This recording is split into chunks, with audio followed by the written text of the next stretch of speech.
오늘 함께 나눌 하나님의 말씀 누가복음 9장 57절에서부터 62절입니다.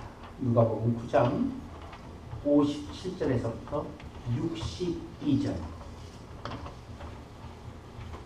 오늘 말씀을 가지고 제자의 길, 제자의 삶, 더 깊은 신앙으로 나아가는 길, 그 8번째 강의 설교를 함께 나누겠습니다. 오늘 본문의 말씀 누가복음 9장 57절에서부터 62절에서 봅니다. 한 절씩 나눠서 읽겠습니다. 57절입니다. 길 가실 때 어떤 사람이 여짜오되 어디로 가시든지 나는 따르리이다. 예수께서 이르시되 여호도 굴이 있고 공중에서도 집이 있으니 인자는 머릴 곳이 없도다 하시고 또 다른 사람에게 나를 따르라 하시니 그가 이르되 나로 먼저 가서 내 아버지를 장사하게 허락하옵소서. 이르시되 죽은 자들로 자기의 죽은 자들을 장사하게 하고 너는 가서 하나님의 나라를 전파하라 하시고 또 다른 사람이 이르되 주여 내가 주를 따르겠나이다 마는 나로 먼저 내 가족을 작별하게 허락하소서. 예수께서 이르시되 손에 쟁기를 잡고 뒤를 돌아보는 자는 하나님의 나라에 합당치 아니하리라 하시니라. 아멘. 누구도 예외 없이 예수님을 알게 되고 믿게 되면은 물불을 가리지 않는 그러한 이 현상이 각자에게 찾아옵니다. 물론 그 믿음의 깊이에 따라서 믿음의 어떤 각자의 성품에 따라서 그 모습은 다소 다를 수가 있습니다만은 다 같이 다 물불을 가리지 않습니다. 주님을 쫓겠다고 아니라 주님을 좇겠다고 합니다. 주님을 따르겠다고 이렇게 고백을 하죠. 그러나 주님을 이 좇는 일과 따르는 일과 신자가 되어서 신앙생활을 제대로 한다는 것, 그것이 사실은 얼마나 어려운 일인지 우리는 처음에 모릅니다. 지금 여러분들은 어떻습니까? 예수 믿는 일이, 믿음을 지키는 일이 그리 쉬워 보입니까? 여전히? 아니면은 아직 어렵습니까? 어렵습니다. 예수께 나온 한 사람이 이렇게 얘기를 합니다. 어디로 가시든지 저는 주를 따르겠다. 이렇게 얘기합니다. 어때요? 주님께서는 반색을 하면서 그래 이제부터 그럼 나를 따르라 이렇게 말씀하지 않습니다. 오늘 본문에서 뭐라고 하냐면 예수님은 그 길이 얼마나 어려운 일인지 너 알고 지금 얘기하고 있냐?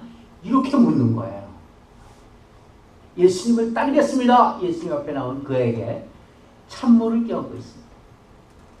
당시 무리들이 예수님을 쫓았던 것은 무엇 때문이었는지를 갖다 예수님은 간파하고 계시는 것이죠. 왜 예수님을 좀 따르겠다라고 얘기해요? 예수님을 따라가면 뭐가? 먹을 게 있었기 때문이에요. 오병이어의 기적도 체험하고 뭔가 먹고 배불렀기 때문이에요. 무리들은 예수님이 누구신가? 예수님이 왜 이 말을 하시는가? 예수님이 왜 우리를 부르시는가? 예수님을 아는 일에는 관심이 없었어요. 그리고 자신의 목적을 이루는 일에 예수님을 이용하고 예수님을 동원하려고만 했었던 것이 그때 당시에 예수를 따르는 무리들의 마음이었습니다. 그때는 그렇다 쳐칩시다. 예수님께서 십자가에 대속의 죽음을 죽으시고 뿐만 아니라 3일 만에 부활하셔서 우리를 다 하나님과의 사이에 죄를 해결하신 그것을 아는 우리들은 어떻습니까? 마찬가지예요. 사실 오늘날도 마찬가지예요. 예수님을 따르는 많은 이들이 자신의 목적을 이루기 위해서 예수님을 동원하거나 이용하고 있는 것 예나 지금이나 똑같습니다. 예수님은 자신을 따르겠다고 말하는 그 자들에게 부친을 장사 지내는 일도 혹은 가족과 작별 인사를 하고 오는 것도 막으셨어요. 그렇죠? 59절, 60절이에요. 다시 한번 보시죠. 시작. 또 다른 사람에게 나를 따르라 하시니 그가 이르되 나로 먼저 가서 내 아버지를 장사하게 하옵소서. 이르시되 죽은 자들로 자기의 죽은 자들을 장사하게 하고 너는 가서 하나님의 나라를 전파하라 하시고. 신자된 우리는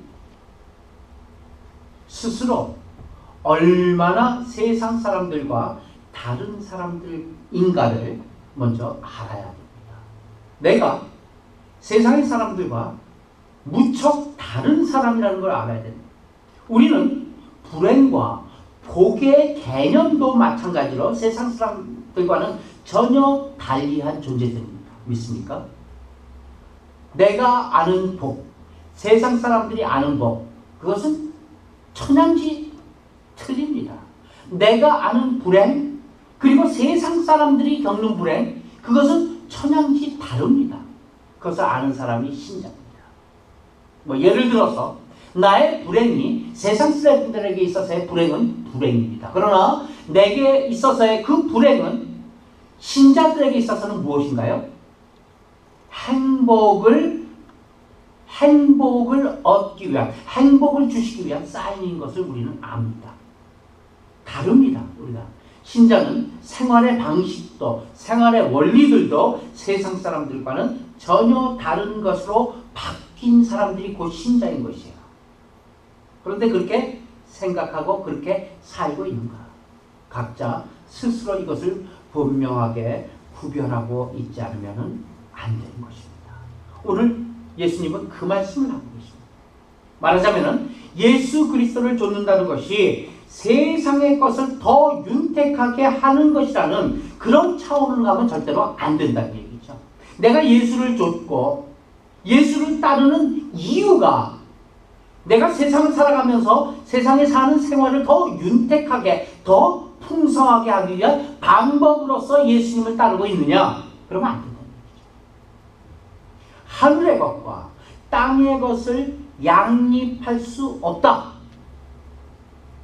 하늘의 것과 땅의 것은 서로 공존할 수 없다. 그 설명이 오늘 본문이에요.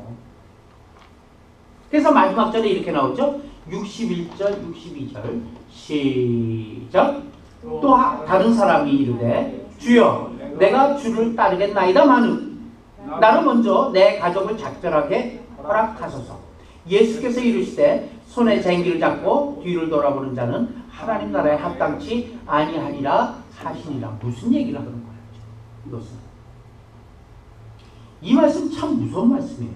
사실은 앞에 설명된 것 60절에 설명된 것 그렇죠? 60절에 뭐라 그래요? 죽은 자는 자신의 죽은 자로 하라. 그리고 또 주를 따르겠지만 나로 먼저 가족에게 작별하게 하소서. 이건 무슨 얘기하는 거예요? 예의를 얘기하는 거잖아요. 그죠?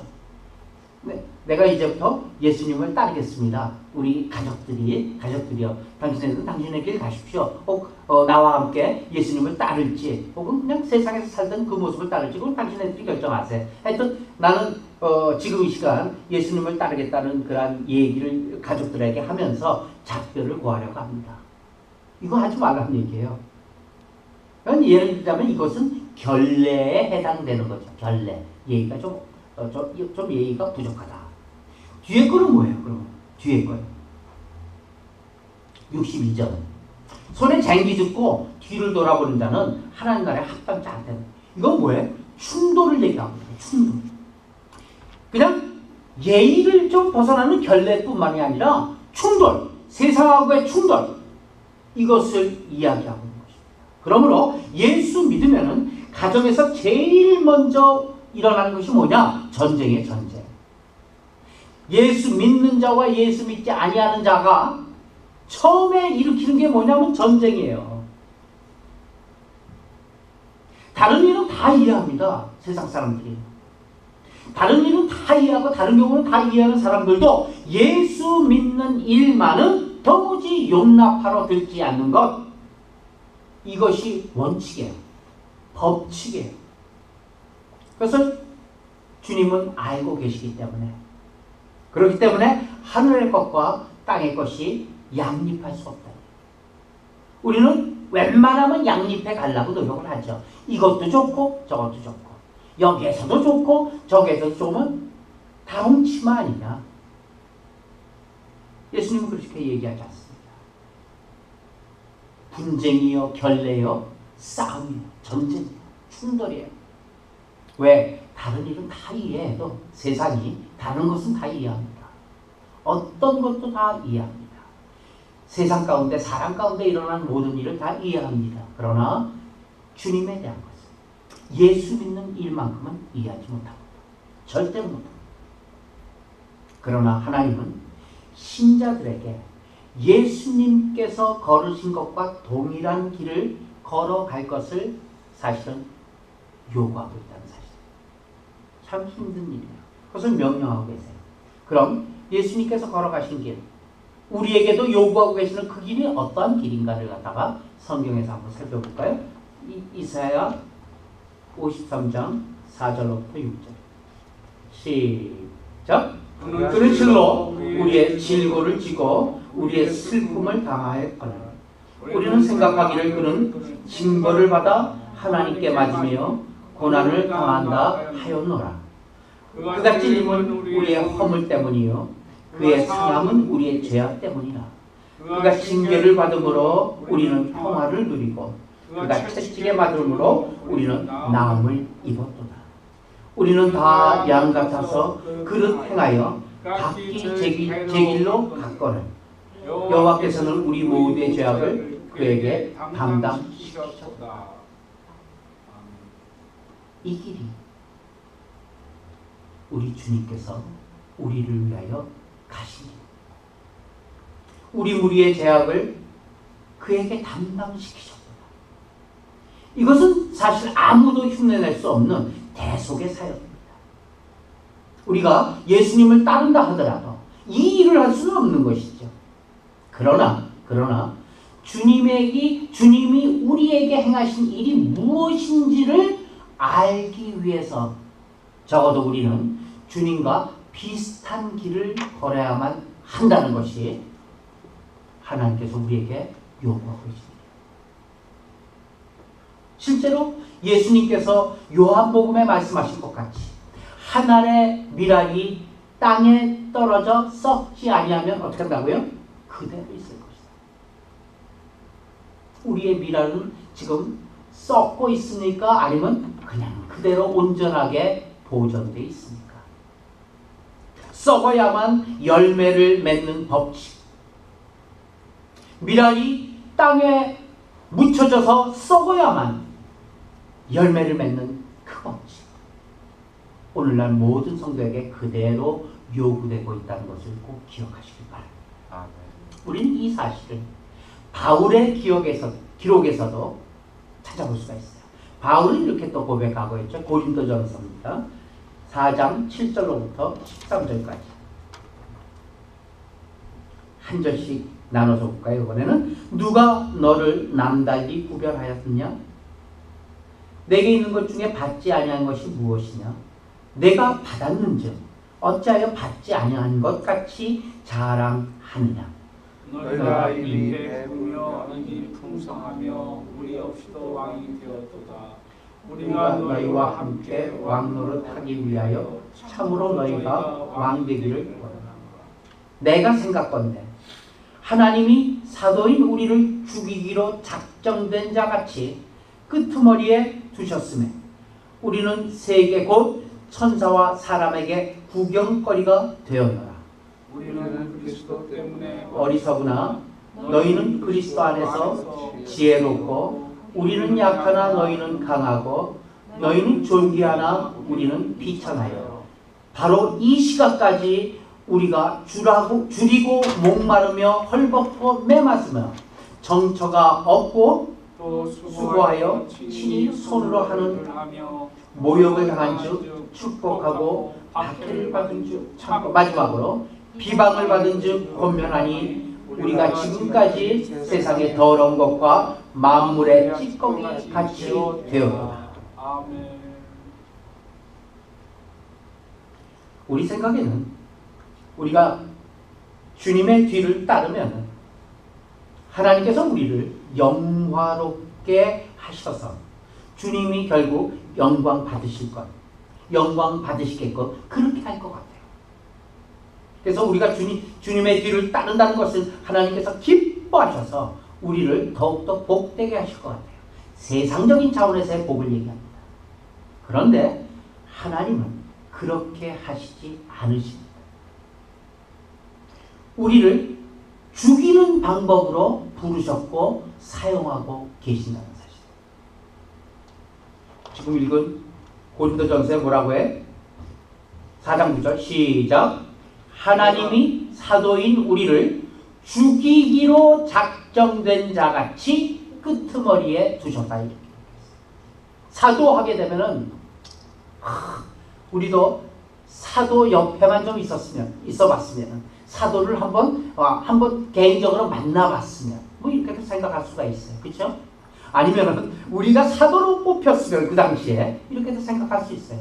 사도로 뽑은 그들, 주님께서 사도로 뽑은 그들은 뭐 때문에 뽑았다고요? 뭐 때문에 뽑았다고요? 여기요? 9절에 죽이기로 작정된 자로 뽑았다는 얘기예요. 사도가. 왜 세상 끄트머리에 두셨대요? 마찬가지예요. 하나님이 우리를 부르셨어요. 우리를 뽑으셨어요. 우리를 뽑은 이유가 뭐라고요? 우리를 영화롭게 하고 복되게 하고 이 세상에서 아주 그냥 어떻게 할까요? 아주 그냥 굉장히 높은 자리에 멋진 방법으로 살게 하시기 위해서 우리를 뽑았다고요? 아니요. 우리를 죽이는 방법으로 사용하기 위해서 뽑았다는 사실이에요. 죽이기로 작정된 자로 우리를 뽑았다는 사실이에요.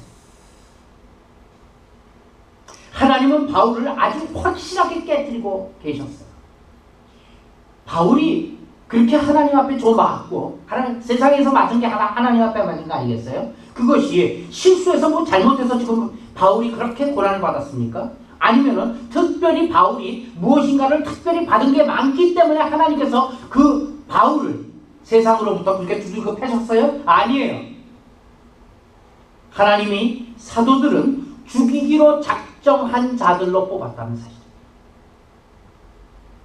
그러나 묘하게도 그런 방법을 통하여 생명은 태어납니다. 그래서 앞서 이사야서 53장 4절 이하처럼 그의 찔림은 우리의 허물이요 그의 상함은 우리의 죄악 때문이요 그가 징계를 받으면 우리가 평화를 누리고 그가 채찍에 맞음으로 우리는 나음을 입었도다. 주님이 그렇게 하셨듯이 이 방법을 통해서 우리에게 옆 사람들은, 세상 사람들은 도무지 모르는 일들을 경험케 하심으로 나의 하는 일과 나의 그 일을 만난 태도와 또 그 일 가운데서 행하는 모습을 보고 세상 사람들이 그걸 보고 배우도록 하신 거예요. 십자가란 우리가 져야만 되는 것이었어요. 그러나 주님께서 대신 지셨어요. 아니, 거꾸로 그 십자가에 우리는 그를 못 박았어요. 그 바람에 우리는 다시 소생했습니다. 얼마나 아이러니입니까? 마찬가지예요. 우리도 이웃에게 그렇게 하도록 하나님은 우리를 부추기고 역사하고 계신다는 것을 믿으시길 바라요. 하나님은 우리를 여러 가지 어려운 상황을 만나게 하셔서 그 방법으로 한 영혼을 구하신다는 사실. 우리들의 그 모습을 보고 그 어려운 상황에서 견디고 이겨내는 그리고 극복하는 그 모습을 보고 더도 말고 한 영혼이 구원된다는 사실. 그래서 신자의 가장 큰 기쁨이란 무엇입니까? 그것은 하나님께서 하나님의 나라를 확장시키는 것을 보는 것이 우리 신자의 가장 큰 기쁨임을 꼭 기억하시길 바랍니다. 신자 최고의 기쁨이 뭐예요? 하나님께서 하시는 일을 보는 거예요. 놀라운 일들을 보는 거예요. 마태복음 11장 2절로부터 6절입니다. 또 한 절씩 나눠서 보겠습니다. 요한이 옥에서 그리스도께서 하신 일을 듣고 제자들을 보내어 예수께 여쭤되 오실 그이가 당신이오니까 우리가 다른 이들을 기다리오니까. 예수께서 대답하여 이르시되 너희가 가서 듣고 보는 것을 요한에게 알리되 맹인이 보며 못 걷는 사람이 걸으며 나병 환자가 깨끗함을 받으며 못 듣는 자가 들으며 죽은 자가 살아나며 강한 자에게 복음이 전파된다 하라. 마지막으로 시작. 누구든지 나로 말미암아 실족지 아니하는 자는 복이 있도다 하시니라. 세례 요한은 메시아를 증거하기 위한 목적으로 태어났고 존재했던 사람입니다. 그가 이 세상에 온 목적은 뭐예요? 메시아를 증거하기 위해서입니다. 그것만이 그의 이 땅에 온 목적이었어요. 또 그는 태중에서부터 복중에 있는 예수를 알아보고 기뻐 뛰놀았던, 아마도 성령 충만을 가장 어려서 받은 인간 중에 최초였고 최후였을 거예요. 대단한 사람이잖아요. 그렇죠? 뭐 예수님 같지는 않지만 버금갈 수 있는 대단한 존재예요. 세례 요한이. 그가 감옥에 갇혔어요. 그래서 감옥에서 예수님의 지금 행적을, 돌아다니는 소리를 갖다 그 제자들에서부터 얘기를 들으니까 자기가 기대했던 그분이 아니더라고요. 자기가 기대했던 모습과는 많이 틀렸어요. 그래서 할 수 없이 끝내는 자기의 제자들을 예수님한테 보냅니다. 자기는 지금 감옥에 있기 때문에 갈 수가 없어서. 그래서 예수님한테 가서 직접 물어보라 그래요. 뭘 물어보라고요? 뭘 물어보라? 오실 그이가 당신이 오니까. 다시 얘기하면 메시아가 당신 맞습니까? 아니면은 우리가 또 다른 메시아를 기다려야 됩니까? 당신은 메시아가 아니라 선지자고 또 다른 메시아를 기다려야 되나요? 우리가 잘못 본 건가요? 잘못 알은 건가요? 제자들도 그렇게 생각하고 있고 하물며 세례 요한도 그렇게 생각하고 있어요. 그렇기 때문에 물어보라고 보냈어요. 세례 요한은 예수님에게 어떤 기대를 걸고 있었을까? 당시에. 분명하게 그분이 오시면 자기가 복중에서부터 뛰놀았던 그 메시아, 우리를 사망에서 구원하실 그 메시아가 오시면은 세상의 모든 죄악을 심판하고, 그렇죠? 이방 민족들 다 몰아내고 이 로마 민족들 다 몰아내고 이스라엘 민족을 회복시켜서 이제는 전쟁도 없고 슬픔도 없고 기쁨만 넘치는 그런 나라로 건설해 주실 그 메시아, 그 메시아를 기대했어요. 그래서요, 그 근거가 뭐예요? 이 세례 요한은 헤롯 왕 앞에서도, 당시에 그 헤롯 왕 앞에서도 사실 당당하게 그의 잘못을 지적할 수 있었던 것이 바로 뒷백이 있었기 때문에, 세상을 통치하고 세상을 홀라당 뒤바꿔서 회복시켜줄 메시아 예수를 내가 안다 이 얘기예요. 그렇기 때문에 내가 당신 헤롯에게 정의를 얘기하고 진리를 얘기하면서 내가 거짓된 것에서, 그러한 탐욕에서 벗어나야 된다, 이렇게 자신있게 얘기할 수가 있었어요. 그런데 웬가요? 아무리 기다려도 예수님으로부터 도무지 그런 반응이 보이지 않는 거예요. 그러다가 끝내는 어떻게 돼? 감옥에 갇혀버렸잖아요. 자기가 지금 자기도 복음을 외치고 이제 때가 되었으니까 회개하고 예수를 믿으라는 그 외침 속에서 광야에서 그런 사역을 하던 자기가 뜬금없이 감옥에 갇혔어요. 찾아간 제자들에게 오히려 예수님은 영적인 답변을 해주시죠. 너희가 가서 듣고 본 것을 요한에게 고하라. 소경이 보고 앉은 베이가 벌떡 일어나서 걸으며 문둥이가 깨끗함을 받으며 귀머거리가 듣고 죽은 자가 벌떡벌떡 살아나며 가난한 자에게 복음이 증거된 전파된다 하라. 이렇게 전하라는 얘기예요. 무슨 얘기일까요? 무슨 얘기일까요? 지금은 죽일 때가 아니다. 메시아의 말씀이, 주님의 말씀이 지금은 죽일 때가 아니다. 심판할 때가 아니다. 지금은 살려내는 때다. 이 얘기예요. 요한이 잘못 알고 있었던 것이 무엇이냐면은 메시아가 지금 심판할 때가 아니다. 이 얘기예요. 지금 천국의 확장은 잘못한 자들을 심판하고 몰아내고 새로운 하나님의 왕국 그리스도의 세상을 다시 건립해갖고 세워서 하나님의 백성을 온전한 자리로 회복시키고 앉히는, 그래서 평화를 주고 기쁨을 주는 그때가 아직은 아니다 이 얘기예요.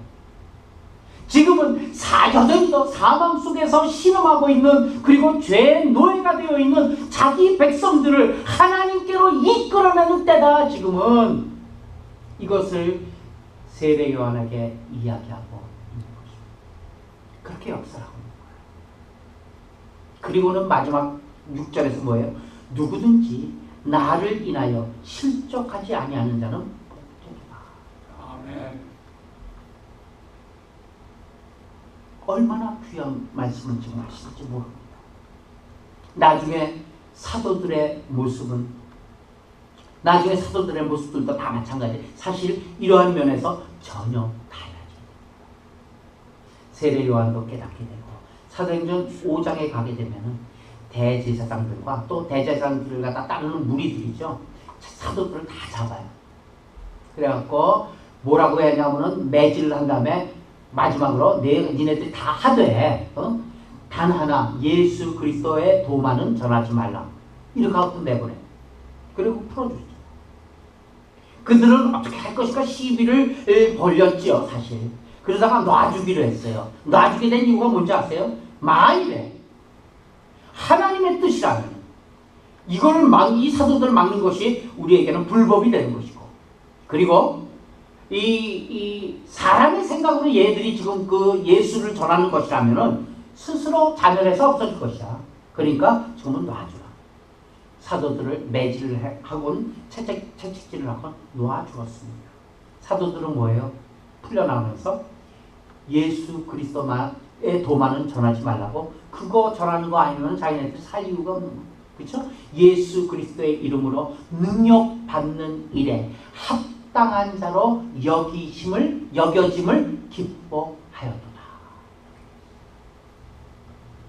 말씀을 맺습니다. 오늘날 우리의 신앙은 어떻습니까? 제비 새끼처럼 먹이를 갖다 먹여주면은 그거 하나 홀딱홀딱 받아먹고 그 자리에 마냥 앉아있는 형태는 아닌가. 하나님께서 하나님의 나라를 건설하심에 있어 예수 그리스도를 보내서 그 일을 시작하셨어요. 그것이 복음의 시작이었어요. 이제 그 완성에 가까워 오고 있습니다. 이제 거의 마지막 구절 한번 같이 봅니다. 시작. 나는 이제 너희를 위하여 받는 괴로움을 기뻐하고 그리스도의 남은 고난을 그의 몸된 교회를 위하여 내 육체에 채우노라. 그리스도의 남은 고난, 그것을 내 육체에 채우노라. 사도 바울은 이렇게 고백하면서 전도했습니다. 아직은 구원의 때입니다. 주님께서도 그렇게 말씀하셨다시피 아직은 심판할 때 죽일 때가 아니라 아직은 살려내야 될 때입니다. 예수님이 우리를 구원하는 그 구원하시는 문을 활짝 열고 계시고 아직은 화목해 하시는 말씀을 부탁하고 계십니다. 우리가 지금 십자가를 지고 능력받는 일에 부름을 받고 우리가 죽어서 하늘에 썩은 미달이 되는 일에 부름받고 있다는 사실을 놓치지 마시길 바랍니다. 아멘. 그것이 곧 주님을 따르는 것입니다. 아멘. 주여, 제가 주님을 따르겠습니다. 그러니 저에게 능력을 주옵소서, 영광을 주옵소서. 이런 식으로 주님을 따르는 일이 되어서는 안 되는 일이죠. 그래서 주님은 그에게 너는 아니다 이렇게 말씀하고 계신 것입니다. 예수께서 가라사대 여우도 굴이 있고 공중의 새도 집이 있으되 인자는 머리 둘 곳이 없도다 이렇게 말씀하셨습니다. 오늘 이런 식으로 주님이 우리를 향해 요구하고 있다면, 너도 머리 둘 곳 없어라 요구하고 있다면 아마 견딜 신자가 몇 명이나 남을까 한번 생각해 봅니다. 그러나 이런 신자들이 참 신자입니다. 이런 신자들을 하나님은 부르고 계십니다. 이런 신자들이 많이 있어야만이 살아있는 교회, 살아있는 신앙이 되는 것입니다. 이런 사람이 얼마나 있느냐가 그 교회와 그 사회가 어떠한 실력을 갖게 되는가에 그 실력의 기준이 된다는 사실. 그런 신자 얼마 없지만 몇 하시는 우리 모두가 되시길 예수님의 이름으로